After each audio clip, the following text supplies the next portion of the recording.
Bonjour à toutes et à tous et bienvenue pour cette nouvelle vidéo de la magie sous un autre angle. Aujourd'hui nous allons voir le sixième commandement d'un prestidigitateur et celui-ci concerne quelque chose dont on ne parle pas assez souvent à mon avis, c'est-à-dire les accessoires du magicien.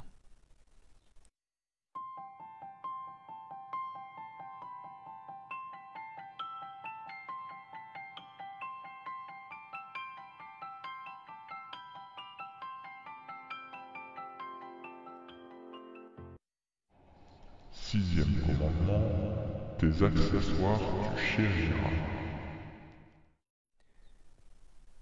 Et oui, je trouve qu'on n'en parle pas assez souvent, mais vos accessoires, que ce soit vos pièces, vos cartes, ou tous vos objets magiques, truqués ou autres, doivent être propres. Vous devez les garder donc propres et pas abîmés. Vous devez vous en occuper en fait, les nettoyer régulièrement ou les remplacer régulièrement. Par exemple, vos paquets de cartes, une fois que les cartes commencent à être un petit peu trop abîmées, trop usées, eh bien, n'hésitez pas à en remplacer. Alors bien sûr, ça a un coût, mais ça va jouer bien sûr sur la présentation de vos numéros, puisque vous allez présenter des choses beaucoup plus jolies et agréables à regarder en fait, parce que vous allez utiliser du matériel qui va être propre. Pour vos pièces, par exemple, pensez à les frotter de temps en temps avec un petit chiffon. Ça va leur redonner de l'éclat et ça va permettre de maximiser, on va dire, l'impact de vos effets magiques, puisque les pièces seront propres, elles brilleront, et donc ça va augmenter un petit peu l'aspect visuel de ce que vous allez présenter. On parle des accessoires, mais il s'agit aussi de vos mains. On n'y pense pas forcément, mais la plupart du temps, lorsque vous allez faire un tour de magie, les spectateurs vont avoir les yeux rivés sur vos mains. C'est quasiment ce qu'ils vont voir le plus.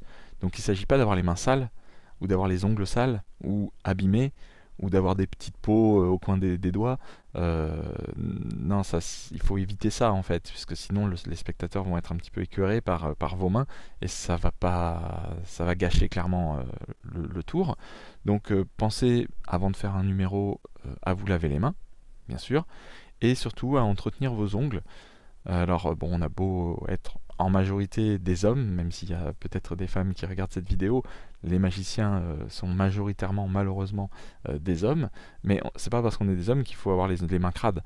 Vous présentez un tour, il faut que ce soit propre, il faut que ce soit joli et agréable à regarder. Si vos mains sont sales ou si vos ongles ne sont pas entretenus, ça va pas être terrible. Donc moi j'ai un petit conseil par rapport à ça, c'est d'avoir toujours sur vous un coupe-ongle.